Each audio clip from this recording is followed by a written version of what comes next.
गुरुदेव गुरुपौर्णिमेच्या सर्वांना हार्दिक शुभेच्छा। आजचा दिवस म्हणजे व्यास पौर्णिमा। आषाढ महिन्यातील ही पौर्णिमा आहे। संपूर्ण भारतवर्षामध्ये गुरुपौर्णिमा अतिशय उत्साहाने साजरी करतात, परंतु त्याच्या मागचं रहस्य आपल्याला थोडं माहिती पाहिजे। खरं तर आषाढ महिन्यातल्या व्यास पौर्णिमेला व्यास मुनीचा जन्म झाला होता असं म्हणतात। हेच व्यास मुनी यांच्या नावावरून गुरुपौर्णिमा साजरी करतात। व्यास मुनींनी प्रचंड काम केलं आहे। आपली जी 18 पुराणं आहेत त्यांचं लेखन त्यांनी केलेलं आहे। जे वेद आहे त्या वेदांचं विभाजन करून 4 वेदांमध्ये रूपांतर केलं आणि वेगवेगळ्या शिष्यांना त्यांनी ते अभ्यासाला दिलं होतं। असंच ह्या व्यासमुनींनी जगातलं सगळ्यात मोठं महाकाव्य म्हणजे महाभारत त्यांनीच रचलं होतं। अशा या व्यासमुनींचा आज जन्मदिवस आहे।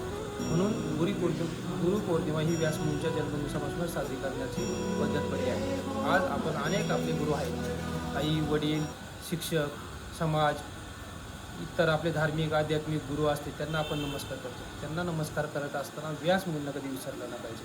आजच्या दिवशी श्री गुरुदत्तांनाही नमस्कार।